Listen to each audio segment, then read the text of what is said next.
conversation we have at the outpatient clinic, and I'm bringing you in here today because based off that conversation we just had, I can tell cooking is really important to you, so I thought we could address that today.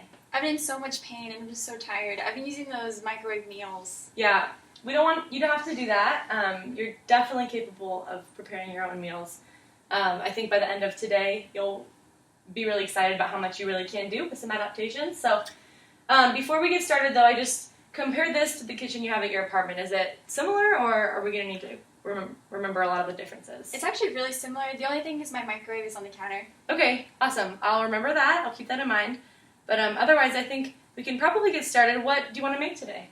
I love garlic bread. I get those baguettes. Yum. We can do that. We can do some garlic bread. Okay, so we're going to start with the garlic bread. But before we do that, maybe can you help me get a better idea of how the food is in your kitchen and how you get it? Okay, well, usually when I'm reaching for, like, the garlic salt, it's on a really high shelf. Okay. But my shoulders are in so much pain. Right, yeah. Well, I think a pretty simple fix for that would be to move those things that you have up higher, especially the ones that you use frequently, down to the lower ones. Okay. If that ends up being a little bit problematic just for the sake of space, you could get a stool and then get on the stool when you want to reach up, because it's just really important for us to protect that joint so you don't have to reach as high. That way you can tolerate cooking for longer because your pain won't be as bad. Okay? All right. So that's one thing we could do. But for now, I think we're ready to go ahead and grab the bread and start the garlic bread. Okay. Okay. So everything's right there. Mm-hmm. So grab the bread, just put it on the counter. But usually when I'm cutting stuff, I just get so tired from standing, and I'm just in so much pain. Okay. Yeah, fatigue. We should definitely address that. So we can use trays. You can put the things that you need on a tray. So go ahead and I'll help you with that. And anytime you're doing something like buttering your bread or cutting vegetables, you can put on a tray. We can bring it to a table, and you can do that part seated. So that way we could save your energy. Okay. Okay, so let's go ahead and do that. So I'm glad that you brought up fatigue, because I know that that can be a very debilitating symptom of lupus. But I also know that there's a lot of ways we can get around that, adapt your activities, so that way you can make a whole meal without the fatigue getting the best of you. One of the first things I want to show you, or want to point out to you, is the fact that when you felt tired, we were able to move over here. You're still going to get this done. You're going to put your butter and get it ready to put in the oven, but you're going to be saving a lot of energy because you're able to do it in seated. Okay. So that's a really good thing to use whenever you can incorporate it in your meal prep. I would encourage you to do that. Also, as far as taking breaks goes, I'd like to bring up using a timer. So I know that you have a phone like me, so basically if you set your timer on your phone for 5 minutes or however long you're able to sustain, and when that timer goes off, you know that's your cue to go take a rest. Take a rest. Okay. And then you can take your rest for however long you need to, a couple minutes, set your timer, and then you go back to your activity. Taking rest breaks will help you be able to endure for a lot longer overall. But I also want to bring up to be cautious of taking breaks when you're feeling pain, because I brought with me this diagram.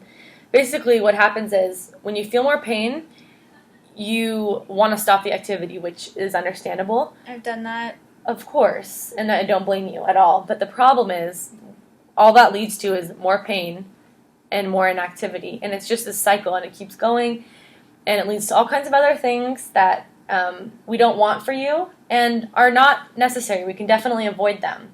But we need to just be really cautious of taking breaks when we're in pain for that reason. I didn't even know it would affect me by taking a break. Yeah, a lot of people don't, but with this is the latest research, and I think it's important, for all my clients to really know this.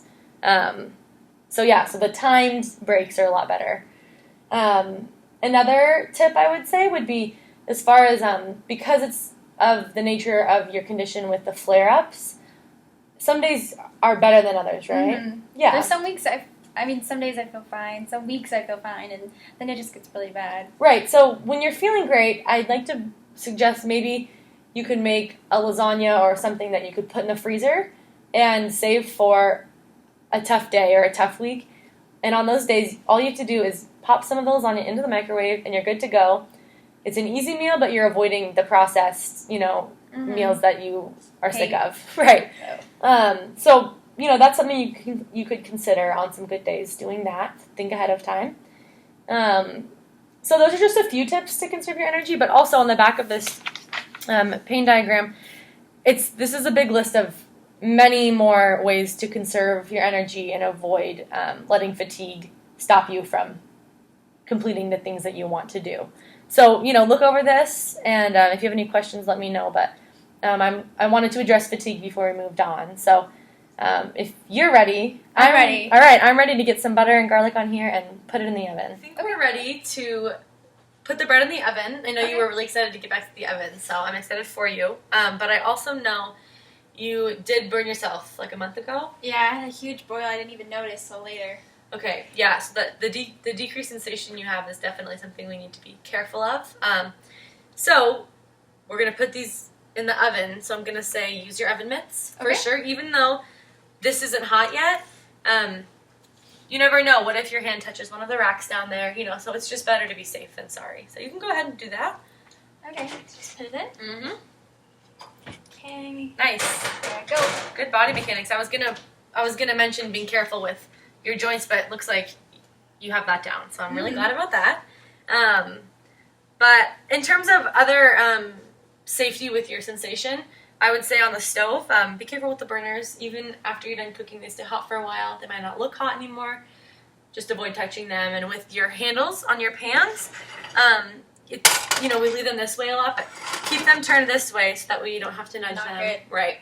And then with utensils, do you have metal utensils or do you mostly have like wooden or I have like a rubber? mix. Okay. Yeah. They're all fine. I would say the only thing would be the metal ones. They get really hot, the handles. Mm. And because you may not feel it, I'd say just stay away from those ones probably. Okay, so more plastic. Or plastic, rubber, or wooden. wood. Yeah, any of those. And then, of course, anytime you're able to just wear the oven mitts, because steam can be hot too, I'd encourage you to do that. While making spaghetti? Yeah, anytime. So those are some tips, I'd say, just to, your safety is very important. We don't want you to burn yourself again. Rachel, thank you for letting me be here today and watching you teach. That was really helpful for me, and I just enjoyed it. You're a great teacher. Oh, thank you. Yeah, so I took some notes and made some observations, and if it's okay with you, maybe we could go over them right now? Okay. The first thing I noticed was when you were teaching that last lesson, you were standing the whole time. So I just want to remind you of the rest breaks that we talked about in the kitchen. And also I want to introduce you to an app on my iPad. It's called Doceri. So basically what it is, it's like having your whiteboard on the iPad. So you can put links or PowerPoints here that will be connected to the projector and come up to here. Wow, that's really cool. But even cooler is the fact that you're going to be able to, using your finger or a stylus, just write on this, and it's going to project as if you were writing up here, but you're not going to have to be standing. You can be sitting in front of the class, or you can be walking around on good days. And you're not going to be reaching. You're going to be able to just write right up here. Mm-hmm. So I think this app would be awesome as a free trial you could get and give it a try. What do you think about that? Oh, that sounds like a great idea. Okay, and speaking of sitting, let's sit before we continue. I don't want to fatigue you further. Another idea I came up with was, in terms of passing out papers, I could see that got taxing after a while, so I was thinking you could have a student of the day, and they could be in charge of passing out papers, collecting papers, putting them in cubbies, and those kinds of things. Oh, I'd love that. Yeah, they'd be fun for them.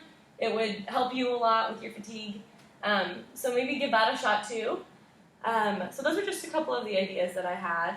Well, one thing, when I'm grading papers, it really hurts my wrist, and I can't grip pencils that well. Okay, I do have this pen, and it has a foam grip on it, so go ahead and give that a try. Oh, I can hold pencils easier. Yeah, I think that would be a really simple fix. You can go ahead and keep that. Grade papers this week with it, and we'll talk about how it makes your hand feel next week.